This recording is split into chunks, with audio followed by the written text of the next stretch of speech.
from the Albright Institute, and I'm happy today to introduce Professor Shalom Paul, who's the Kaufman Professor Emeritus in Bible Studies at the Hebrew University of Jerusalem, and also chairperson of Dead Sea Scrolls Foundation.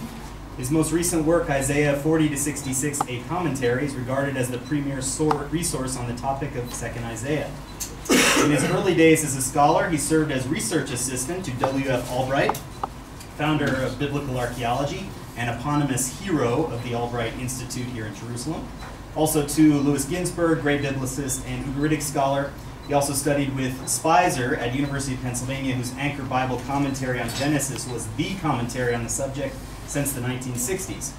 After various degrees at Temple University, Gratz College, and the Jewish Theological Seminary, Paul earned his PhD from Penn in 1964, and grew to become a major player in biblical scholarship, particularly on the subjects of prophecy and Assyrian and Babylonian influence on the exilic and post-exilic biblical texts. Today, Professor Paul will be discussing the message of 2nd Isaiah, a topic I'm sure we would all agree he is most able to address. Thank you, Adam.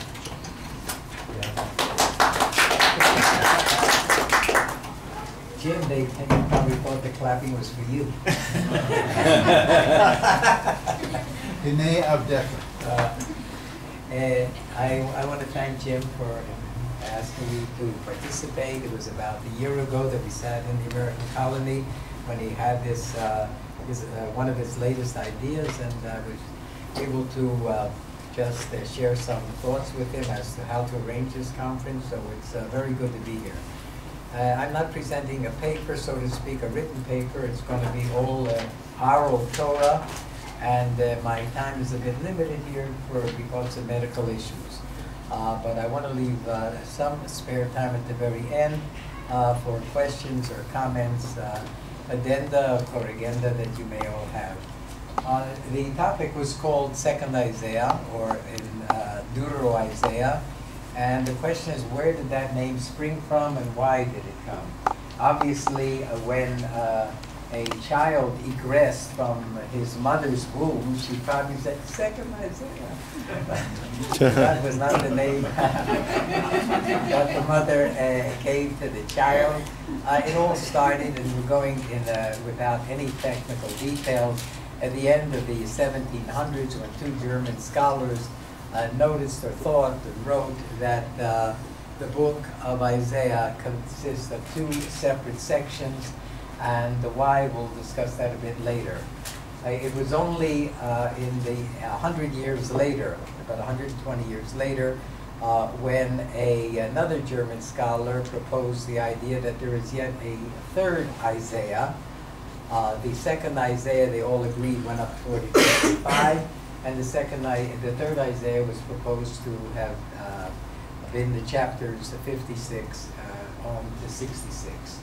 Now, I'm not going to deal with 3rd Isaiah at all. I am in the minority. Most of the American, great majority of the American, European, and Israeli scholars assume that there is a 3rd Isaiah in Jerusalem. One of the leading proponents thinks there's a 3rd Isaiah.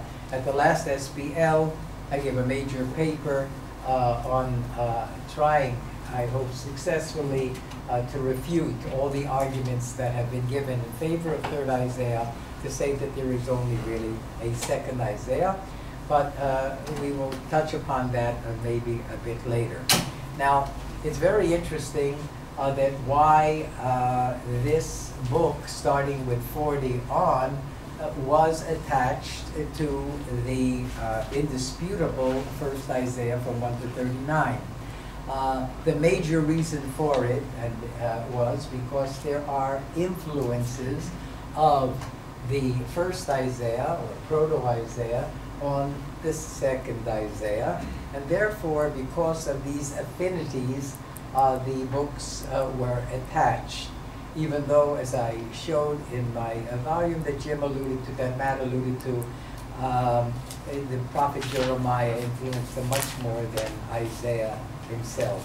But this I would say, a connection of 1 to 39 and 40 on. By the way, another reason is that the end of the chapter 39 of Proto-Isaiah ends with a threat of exile, and the editors, most likely, or the redactors, wanted to go from an exile to a comfort ye my people, and we'll discuss that soon. So because of the affinities in language between 1 to 39 and 40 on, they attached the books, and because of trying to alleviate the threat of exile by the forthcoming comforting message.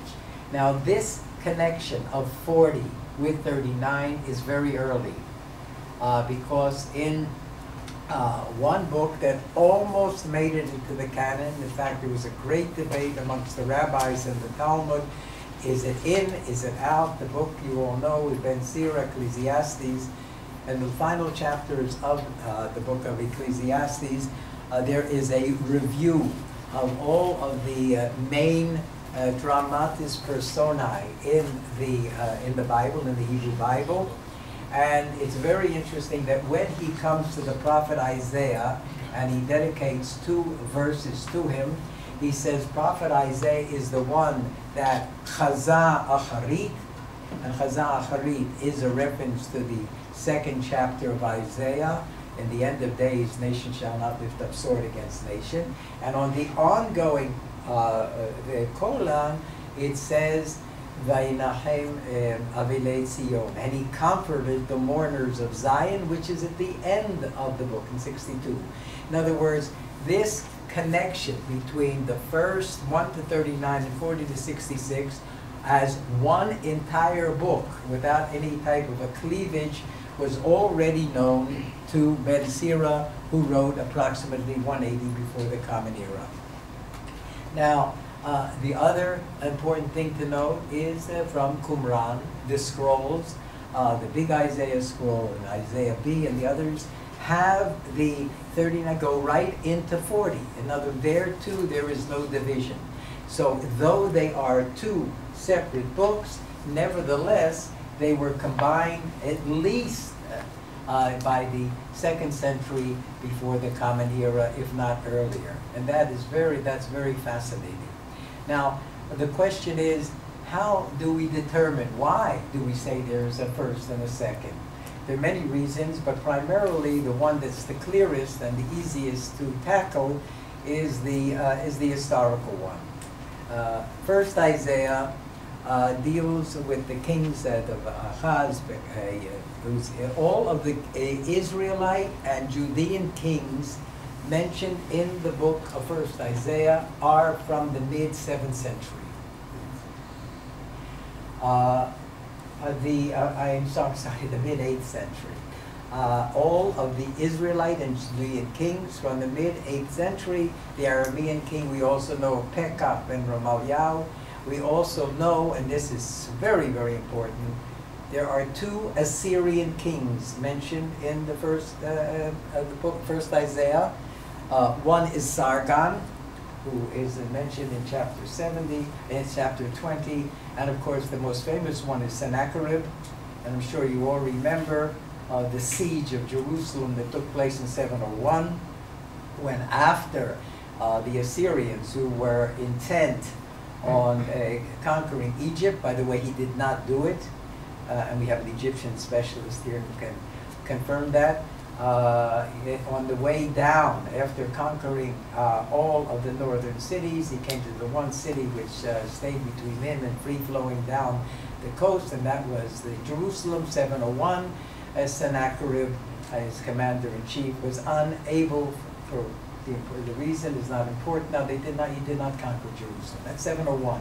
So in other words, the Judean kings, the Israelite kings, the Aramean king, and the Assyrian kings are all located in this mid-8th century. And the only foreign enemy that is mentioned is Assyria. And at the beginning of the book, First Isaiah is a Jerusalemite, and his message is to those living in Jerusalem. Jerusalem is standing. The temple is standing. And it's just a bit later on, we know prior to 701, the north fell. But up until that time, Jerusalem is going through its own difficulties, but it exists along with the temple. Now when we turn to 40, at least to the first first 8 chapters in 2nd Isaiah, Assyria is not mentioned at all. Assyria is replaced first by Babylonia. And what had happened, and this in a very brief detail, is as follows. Babylonia ruled the ancient world at that time, but right at this period now, instead of being in the mid-8th century, we're going down to the mid-6th century. There was a rising star by the name of Cyrus.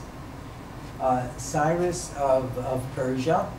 Cyrus conquered in 550 Akhmata, which was the capital of the Medes. In 547, he conquered Sardis, which was the capital of Lydia of today in Asia Minor.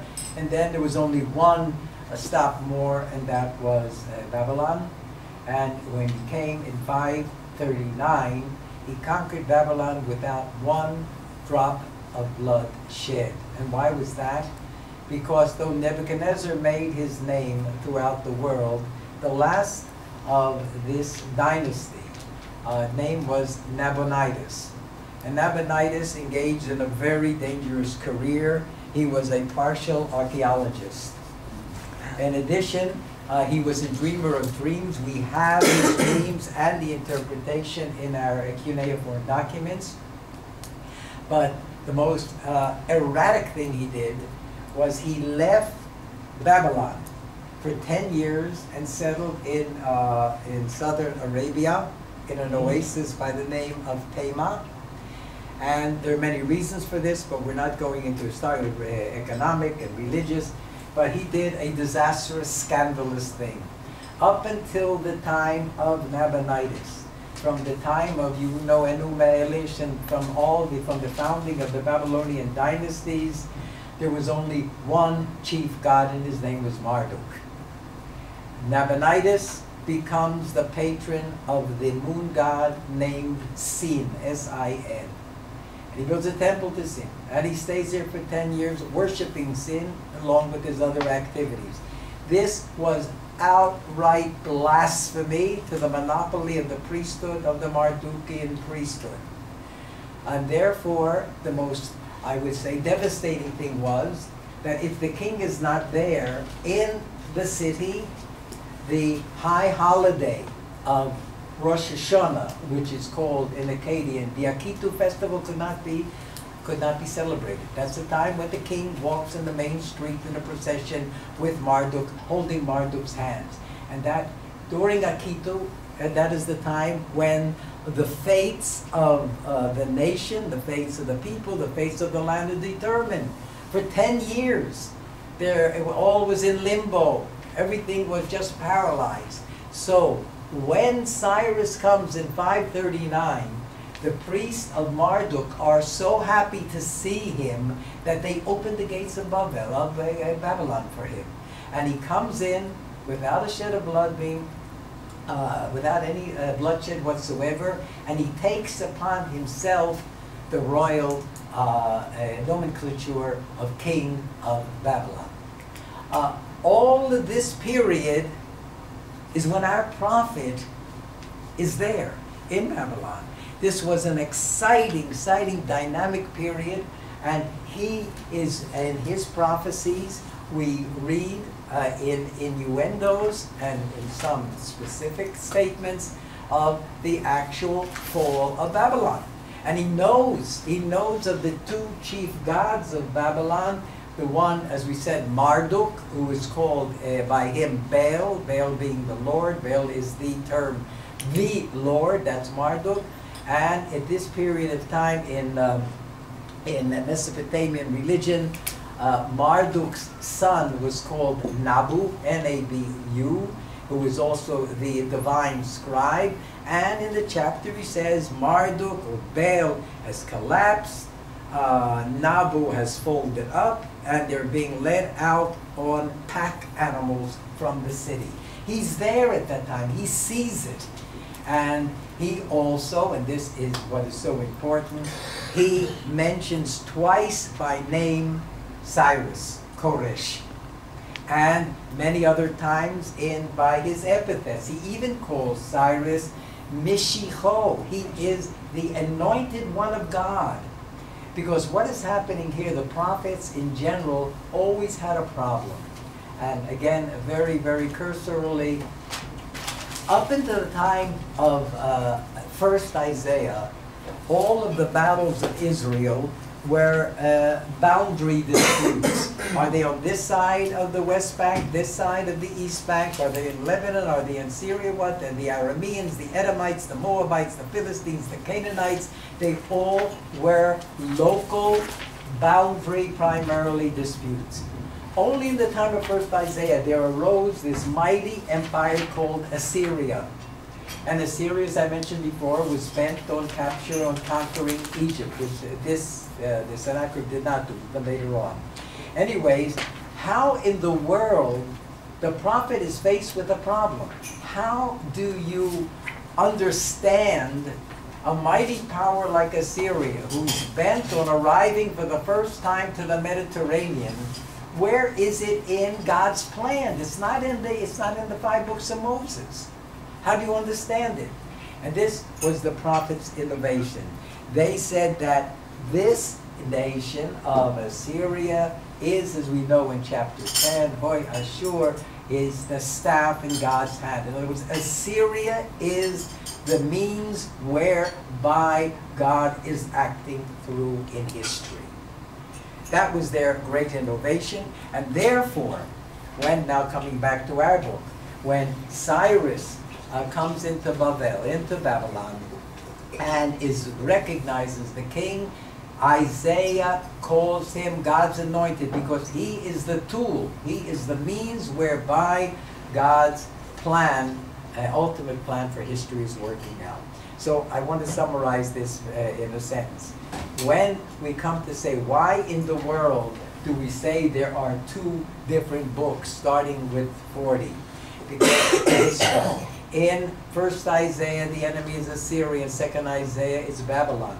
In first Isaiah, you have Sargon and you have Sennacherib. In second Isaiah, you have the fall of the Babylonian gods mentioned specifically, and the rise of Cyrus, who is the tool in God's hands. And therefore, this I would say there are many other reasons, linguistic, stylistic, but this is the clearest to show the difference between, the dichotomy between the 2 books. And as I said, for the first time it was mentioned, it came to the knowledge of scholars in the end of the 1700s, when these German scholars, without their knowing, and this is interesting, that 600 years before them, 600 years before them, our medieval commentary by the name of Ibn Ezra, already in many of the verses, you could see it already in verse 2 of chapter 40, stated that these prophecies were given in Babylonia, which is, which was unbelievable, because of his tremendous insight and the perspicacity. Ibn Ezra realized that prophecies in this part of the book are not part of the original Isaiah. I hope that is all clear, and that is why, again, just a note, because I read the paper of the gentleman, I do not know, but they were supposed to follow me on 3rd Isaiah, Professor Chadwick, why in 1892-93 a German professor by the name of Bernard Doom suggested there was a 3rd Isaiah, and he has a whole series of argumentations, which I said I will not go into and nor refute as I did at the SBL, but you should know that just for your own knowledge, that the people also speak not only of proto, first, deutero, second, but also of trito, 3rd Isaiah. Now, I think what I'd like to do, since we have the historical background, I want to go into some of the major innovations and contributions of Second Isaiah to our thought and to our knowledge. To the first thing, and I'm just doing it in a cursory fashion, because if you have any questions or comments, I'd appreciate to further elaborate. First, the first verse is known to you, of course, from choral renditions. Comfort thee, can comfort thee. What has not been seen in the verse, and this in all modesty, I see as a contribution that I made, if anybody realized it. You see, it says, Nahamu nahamu ami yomar Elohechem.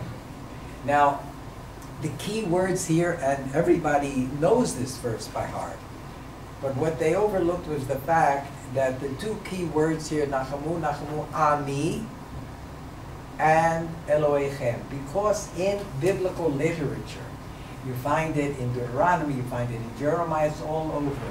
There is a covenant formula whereby God binds himself to his people. And the covenant formula is simple. I am your God, you are my people. You are my people, I am your God. This is a technical covenant formula in biblical literature. This covenant formula is alluded to clearly in the first verse of 40 verse 1. And why is that so important? Because let's go back to this time. Let's think about the commoners. Israel was, Jerusalem was destroyed. The temple was destroyed. The people were exiled. What does that mean in connection with their God? Is the God of Israel still the God of Israel? How would the people know? Here they are in Babylon, and they are in exile. Are they still the chosen people or not? And I have no doubt that a lot of people had a lot of questions about that. At the end of the book of Deuteronomy, the end of the book of Leviticus, it says, if they do not follow my commands, this, and this shall happen. By the way, I'll deal with that in a second. The horrors of exile, which means God is divorcing himself from his people. Comes this anonymous prophet, and he uses in the first sentence in his first prophecy the covenant formula. Comfort you, God, you are the God of the Nachamu, Nachamu, my people, says your God. People, God is the formula, which means that we may have been like a good couple, we may have been separated for a period of time, but we have not been divorced. We have not been divorced. You are still the people of God, the God, the Lord of Israel. That is something that has been totally overlooked in his message of comfort, and that is why many people call the prophet Isaiah the prophet of consolation. And just as an aside, one of my dear professors of memory, Professor Heschel, didn't like to use the term Deutero-Isaiah, so he called the first Isaiah, Isaiah the Jerusalemite, and second Isaiah the Babylonian. The Jerusalemite Isaiah and the Babylonian Isaiah. So as to avoid the numerical nomenclature. Anyways, this is so important as standing up and saying you're still the people of God. What you did, I now, as a footnote, which has nothing whatsoever to do with my lecture for today, but I think those who are visiting here should know, again, not dealing with second Isaiah, and I'll get back to him in a second, just a plug for the Bible Lands Museum. And that is, we never knew what happened to those people who were in exile. All we knew is that from the first chapter of Ezekiel, that they settled by the stream, by the river of Chebar, in a place called Tel Aviv. Tel Aviv, of course, it's an Akkadian. Tel, you know, is a mound, and Aviv is the Akkadian word for a flood. It means it was a mound that was formed by a flood mound. And that's all. But what did they experience the horrors of exile? And now, lo and behold, some 210 cuneiform tablets have been discovered, and 110 are at the Bible Lands Museum in cuneiform, and it deals with those very people who were exiled. It's amazing. It was such an unbelievable discovery. There are no historical documents there. This person's bought a lamb, he sold grain, this is wine and everything. They are everyday business contracts. We have also one ketubah, one wedding contract. But it shows that life in exile was not that bad at all. And this eventually is going to be the core of a group that's going to sprout in Babylonia, later on the Babylonian Talmud. But they were there. We have now records of them in all of these documents. The most, I would say, exciting thing at the end of this footnote is the fact that they settled in these various places. And in one of the places that they settled, they called in Akkadian Al Yehudu. Al in Akkadian is the word for city. Yahudu is Yahud. Literally, translated into Hebrew, it's Ir Yehuda. And in the later books of the Bible, Ezra and Nehemiah, Jerusalem is called Ir Yehuda. In other words, they called their settlement Jerusalem. It's amazing. If you wish, New Jerusalem. I just mentioned that. Again, it was only a footnote. If you get a chance, it's worthwhile dropping over to the Bible Lands Museum. It's altogether one and a half rooms, but you can see these documents themselves, which are revolutionary. So, getting back to 2nd Isaiah, the first thing I shared with you is the fact that his first utterance is an utterance of comfort, and it's an utterance that reiterates the divine covenant formula, divine people covenant formula, which gives the people the assurance that God is still with them, that the break has not. And by the way, I must tell you, 2nd Isaiah was talking to these people who wrote these documents. That's what's so exciting. Who are mentioned, they didn't write the documents, the scribes wrote, Babylonian scribes wrote it, but they're meant, and how do we know? We know it that these are the Judeans, and the first one is a decade after the exile. We know it by the theophoric elements. The names end with Yahu, and Yahu is for Judean, not Israelite, theophoric ending. And in fact, there was a prime minister who was very happy to hear this, because one of the names is Binyo, is Netanyahu.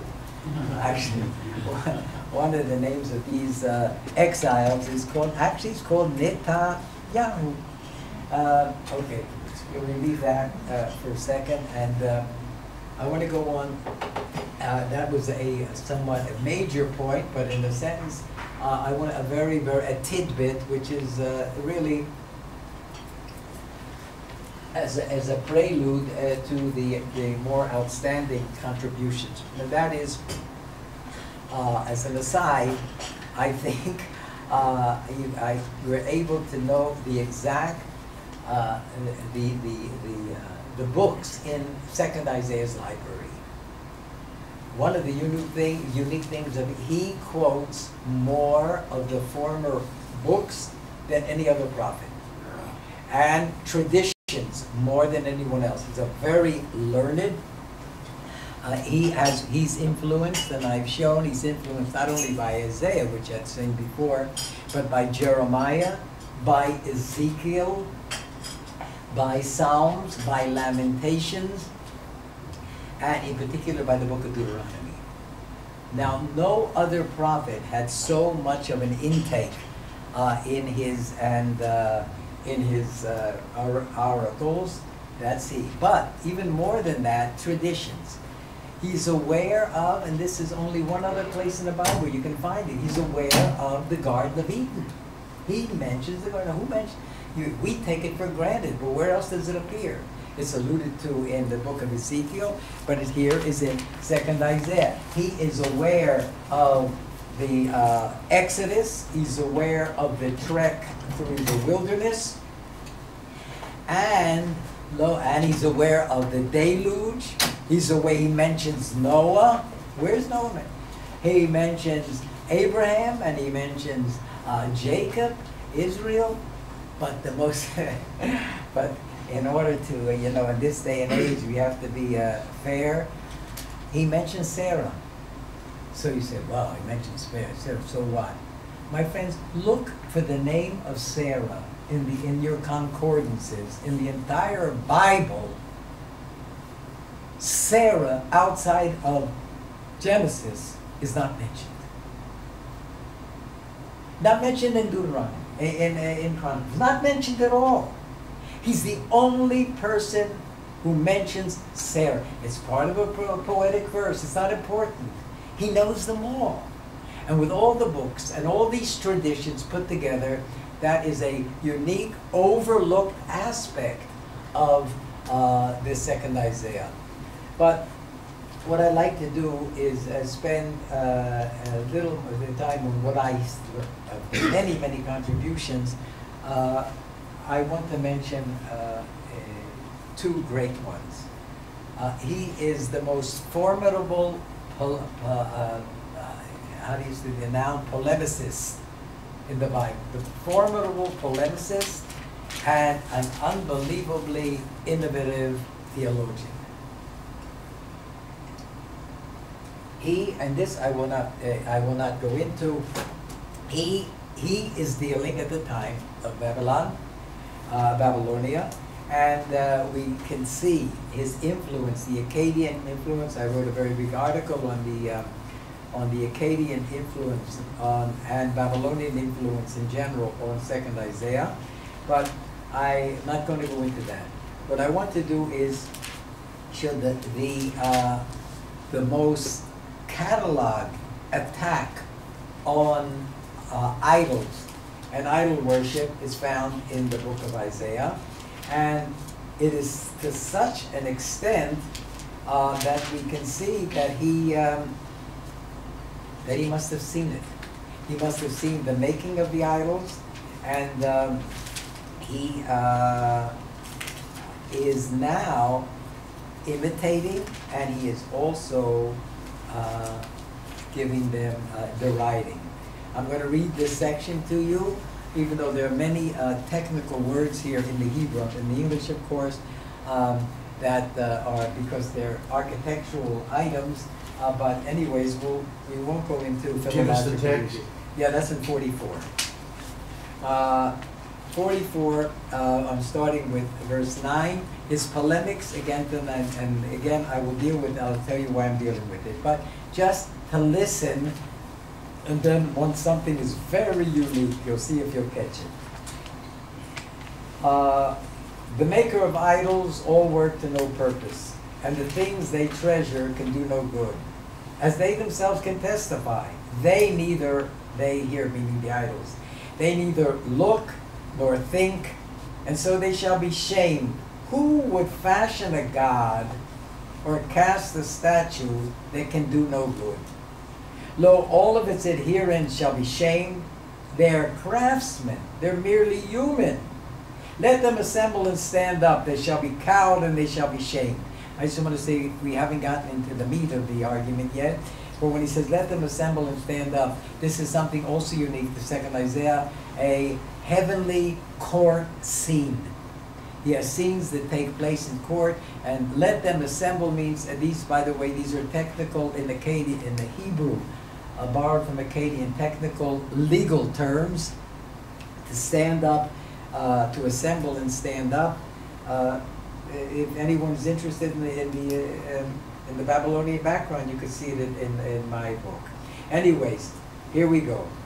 The craftsman in iron with his tools works it over charcoal and fashions it by hammering, working with the strength of his arm. Should he go hungry, his strength would ebb. Should he drink no water, he would grow faint. In other words, he spends all of his time just making this foolish thing. The craftsman in wood, that's the iron. The craftsman in wood measures wood. You know that most idols are wood based. That's why the golden calf was able to burn. They said there are very few that were solid golders. The craftsman in wood measures with a line, that's a plumb line, and marks out a shape with a stylus. He forms it with scraping tools, marking it out with compass. Many of these are hapax legomen, and one-time words in Hebrew. He gives it a human form, the beauty of a man to dwell in a shrine. For his use, he cuts down cedars. He chooses plane trees, that's the name, not P-L-A-I-N, but A-N-E, and oaks. He sets aside trees of the forest, or plants firs, and the rain makes them grow. He goes out to the forest and he chooses his tree. It could be a plane, it could be an oak, it could be a fir. And all this wood serves him for fuel.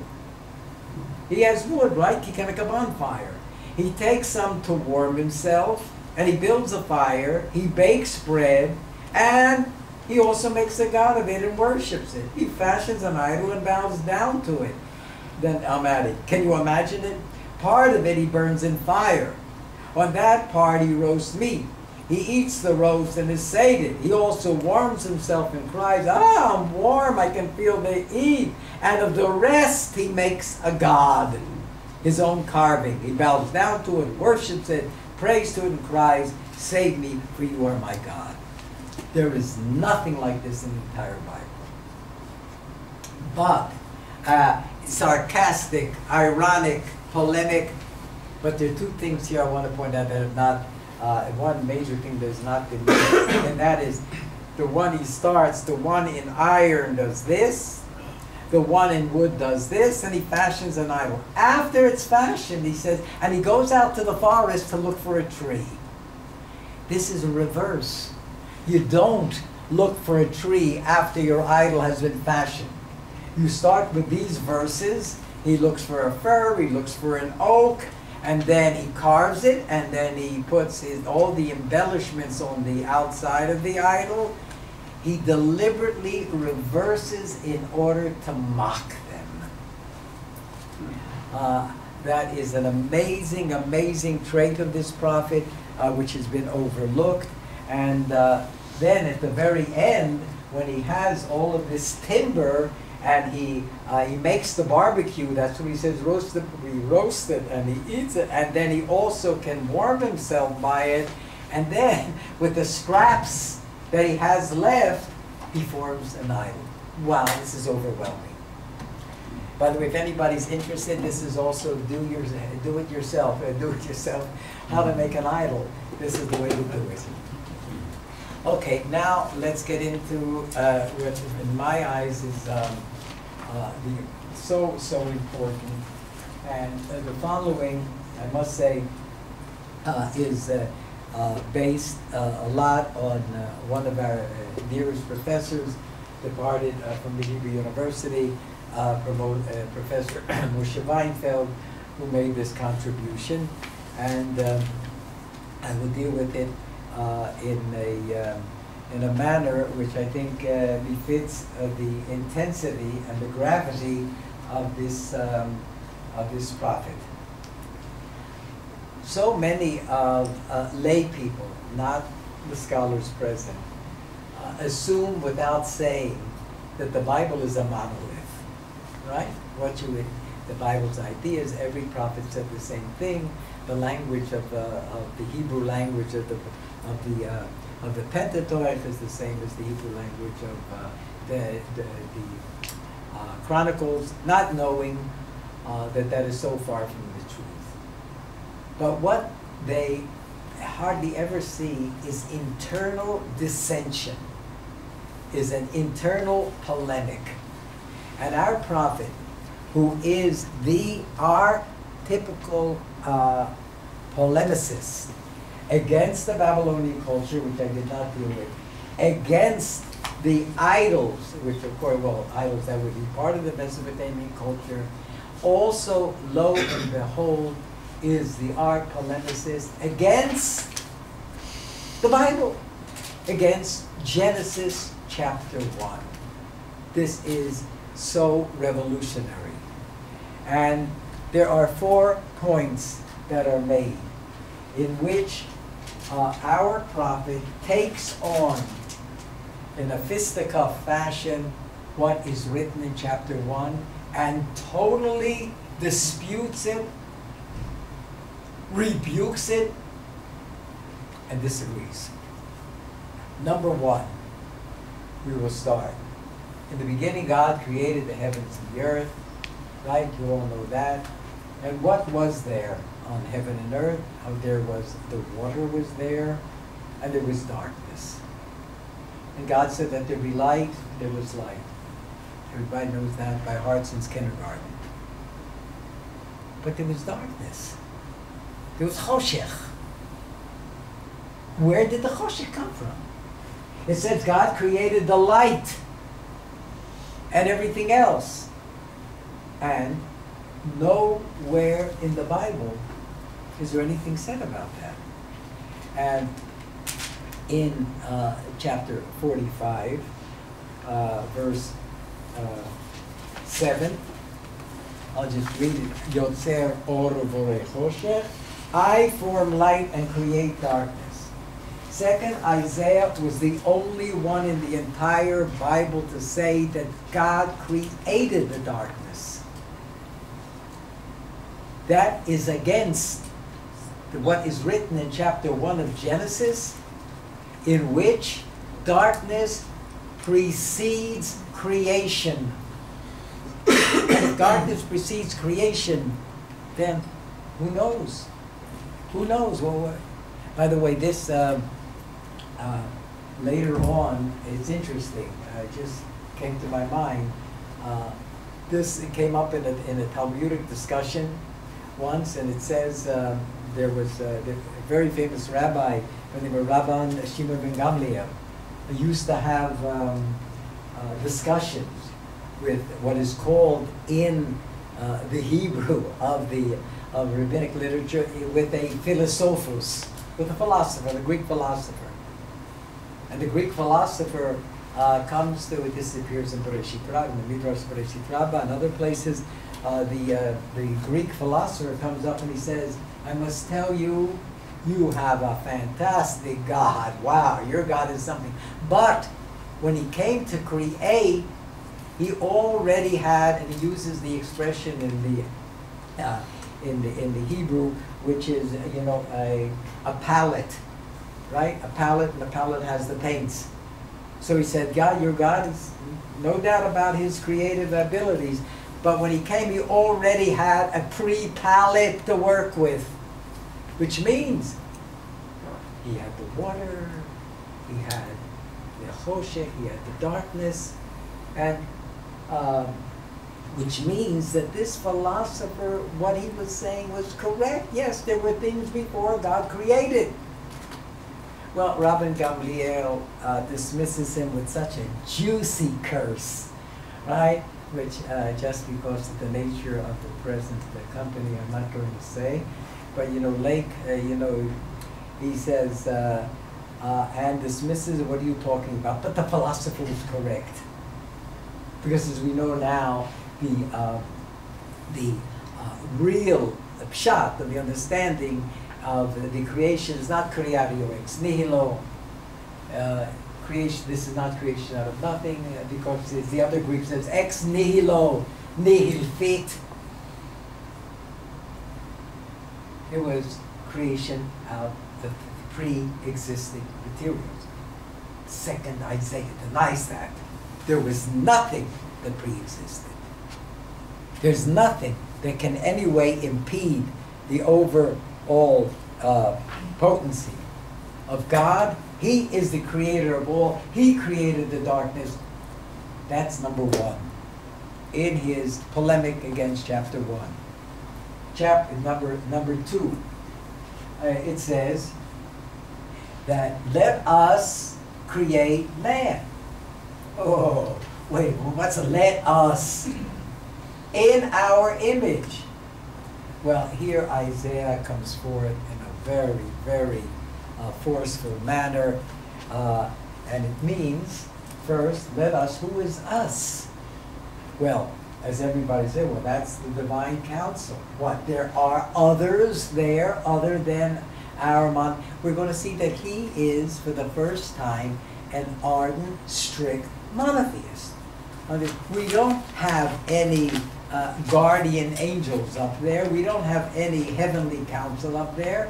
And then, so in chapter 40, he will say, of the book of Isaiah, it's so hard for me to find these things in English. Here he says, I have to do it in Hebrew for you then. It's in chapter 40. Imi noatz vayevinehu. With whom did God have to take counsel in order that he would get 25. 25, thank you. Thanks, Jim. Imi noatz vayevinehu. Who in the world did God, and God doesn't have to take counsel from anybody, because there's no one up there. He is the sole deity, the sole supreme deity. There's no one up there. Number 3, and the most, I would say, blatant and the most poignant, is let us make man in our image. Now that implies, and the word demut there, and the word tselem in Genesis, tselem, which is a pan-Semitic word, salmu. Salmu means in Akkadian a plastic image. And it is not a ethereal, making our image like in our conscience and knowing good and bad. It is material. It is plastic. And we know that when Ahaz went to Assyria in order to pay his dues to the Assyrian king, he saw the altar there. He came back and he made an altar, B'dmut, in the Demut, in the exact replica of the Assyrian. Demut isn't a replica. It's an image that reflects the original. When it says, let us make man in our image, that means God has a plastic image. Is that said anywhere else in the Bible? All over. All over. You remember when Moses goes up Mount Sinai and he says, God, show me, let me see your face. And God says, you can't see my face, but I'll let you see my other side. The back side. No, God has a back side, he has a front side. And you remember the chapter 6 of Isaiah, in that enthronement. And you remember chapter 1 of Ezekiel, right? The fiery chariot, and on the top, right, the image of God from his waist down, the fire, and his waist up. And you remember chapter 7 of Daniel. There God, in all of his human likeness, is sitting on the throne, and with the hair, it's all there. Throughout the Bible, God has an image. Second Isaiah says that is utter heresy. That our God should have an image. And you go to chapter 40, again, Jim, you could give the English. It's Lemi tedam yuni ve'eshve. Whom can you compare me to? 25. And then he says, Ma demut ta'archuli. What type of a demut image can you set up for him? God doesn't have an image. By the way, did anybody follow 2nd Isaiah? Right? No. No. You read rabbinic literature, they don't accept it. Where does it come up for the first time? And I say the most, I would say, eminent student of 2nd Isaiah was Maimonides. Maimonides has this imageless God. Understand? All you can say about God is via negative, is only negative. He's not this, he's not that. This only comes up in medieval philosophy. But it was Isaiah who said it for the first time. And so, he created darkness, unlike what's in chapter 1. He doesn't have a counsel up there because he doesn't have to take any advice from anybody. Number 3, he has no image. Scandalous to say that. And last, number 4, and God created, right, on 6 days, and on the 7th day he rested, right? And you'll see again, Jim, if you're in chapter 40, you'll see, lo yiga, lo ya'eh, lo yiga, lo ya'ef. God doesn't have to rest. All these things are, and if you look in Exodus chapter 31, when it says that hu shavat v'yinafash, that God took it easy, he's finished. Second Isaiah comes out blatantly against it. Look at this. There's no other other book in the Bible that is so poignantly and so patently polemical. But we always think of polemics against the foreign nations and against their idol worship. But he lets it out on the people. So I'll go into one with the Judeans themselves. I'll give you one other thing which is unique to him, and that is his universalism. Here, again, I'll have to, I'll tell you, then you can look it up in 56. Yeah, 55 more minutes? Yeah, fine, very good. In 56, no, go to 56. Here, I want to read a few verses there. In which, by the way, another polemic before we get to is universalism. I'm starting with verse 3. Let not the foreigner say, who has attached himself to the Lord? He wants to become a member of this religion. The Lord will keep me apart from his people. Don't say that. Don't say that, you foreigner. And let not the eunuch say, I'm a withered tree. In other words, a eunuch can't join either. And that we already have in the book of Leviticus. A person who's a eunuch can't join our group. For thus said the Lord, as for the eunuchs who keep my Sabbaths, who have chosen what I desire and hold fast to my covenant, I will give them in my house and within my walls a monument and a name that's Yad Vashem. That's where the name comes from. Right here, I am going to give them a monument and a name better than sons or daughters. I will give them an everlasting name which shall not perish.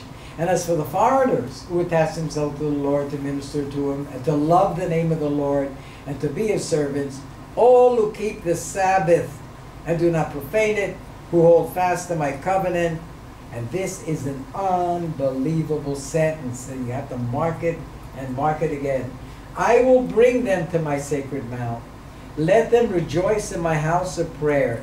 Their burnt offerings and sacrifices shall be welcome on my altar, for my house shall be called Beit Tefillah, a house of prayer for all peoples. Wow. No one ever got to that heights. Universal monotheism.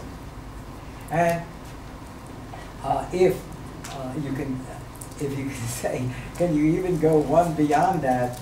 I will show you just as a little addition. If you look at the very end of the book in 66,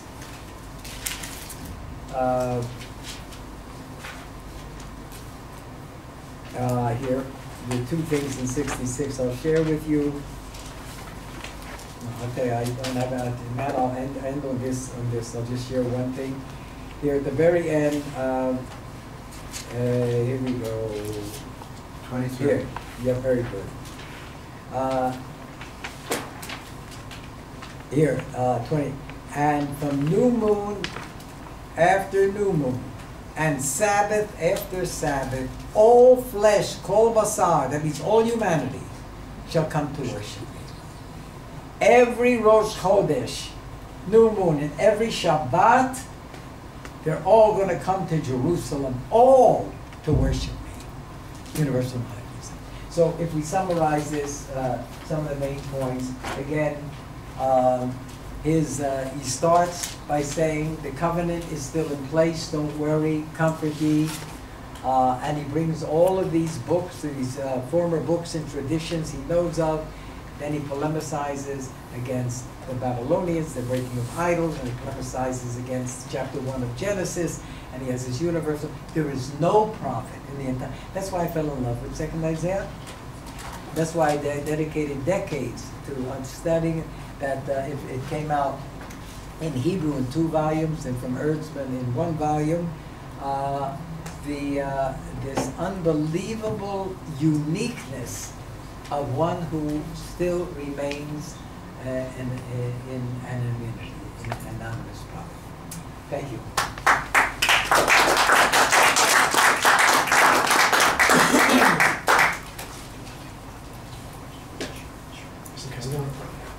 If you have time, we can take a few questions. Please. 5 minutes or so. Fine. 5 minutes. Yeah, of we're questions. breaking the rule because he needs to go back. Exactly. So questions Take only your own for Shalom questions. Paul. Steve? Please, would you identify yourself? Oh, Steve, I couldn't see you, yeah. Steve Gershon. I just had a quick question, Shalom. You talked to us a lot about the second Deuteronomy. What about the third? Do he exist or? No, as I started the sentence, I realized that I never finished.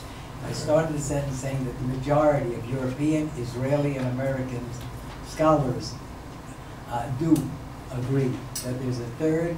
I am in the minority. I think that 56 also, and why the difference? First of all, there are 2 other people that I am following, not their reasons for, but who think there's only one, there's a second, not a third, and that is Professor Kaufman and Professor Haran, both thought second, but for different reasons. Why the difference, very quickly, is because from 40 to 48, it's so clear that this prophet is in Babylon. In fact, he says, Su'umi Babel, get out of Babel. Understand? From 49 on, the atmosphere is Jerusalem. And we show that it's all over Jerusalem. In other words, one of the reasons that they said it's another personality is because of the change of geography. And the change of geography is correct. However, what I tried to show, that it's not a change of personality, but a change of geography. In other words, apparently 2nd Isaiah did go up with the first group back to Israel, to Jerusalem, and from there, Cyrus is not mentioned anymore. It's a different period. Understand, in his life. 40 to 48 is at the time of the downfall of Babylon and the rise of Cyrus. Once Cyrus announces in 538, a year after he conquered, he didn't conquer, he got into Babylon, he says, go back home. They went back, and therefore now he's giving his oracles within a Jerusalem setting. Understand? So it's not a change of prophet, but a change of geography. Immanuel, please. You read to us this beautiful diatribe against the idols. Did you say there's nothing like this in the Bible? No, Jeremiah also, in chapter 9, of course. But for the extensiveness, the length of it, in fact, some of the vocabulary is exactly the same as Jeremiah. But it is so much, it's number one, it's much longer. Many, many verses longer. Number two, you have the irony of reversing it. He's making fun of them. He's mocking them by saying, after it's all done, go out and get the timber by cutting down a tree. He's building on Jeremiah. It's one of the influence of Jeremiah on him, and he's expanding it. Jim. I don't want to be technical, and for sake of time, let me argue a position and you can shoot it down. As we know, the scribes that give us the MT pointed, the Masoretes, Bereshith bara Elohim et hashemim v'haaretz. They mispointed it. It cannot be bara because you have Bereshith, which demands either a noun or a verbal noun. So it has to be Bereshith vorei. In the beginning, God was creating the heavens and the earth. And that's exactly what we have in 45:7, uvore. And I have argued, but never published it, it has to be a participle. And the same thing in Sarika Yachad 3. I've always pointed that wrong. I realized I was wrong. He's now created the human. The author knows that you have Belial, who has dominion of the earth, or Tebel, the whole universe. So I would like you to respond to that. No, Maimonides argues the same thing. No. He has Bore. Yeah, no. It's the one who saw it first was Rashi. Rashi. Rashi has it. I didn't know that. So Rashi also has Bore in Genesis 1:1? No, Ken, he said that he brings from the beginning, from the 2 chapters in Jeremiah, Reshit Mamlechet Yod. He has it, you can see it there, I can show you the verse. So it's not, the Rambam is not basing his argument on what should the participial, he doesn't even mention it. No. He doesn't deal with it. It's you'll find it in Rashi, and what the Rambam is doing entirely is when we go into the Rambam, it's going to take too long. So it's Rashi. But you'll see it in Rashi. All right, so I memorized that wrong, and you corrected me. But my point would be, You it can't has say to be a Bereshit. participle. Yeah, it's a, what do you call it? It's something, in Akkadian we call it, it's a grammatical forming called awat ikbu in Akkadian, but again, I can't go into it now. Yes, and thank you, Jim. But when I saw what you pointed out in 2nd Isaiah, and I never saw it, I knew that strengthened my argument. If you learned something from today, Jim, it was worth coming.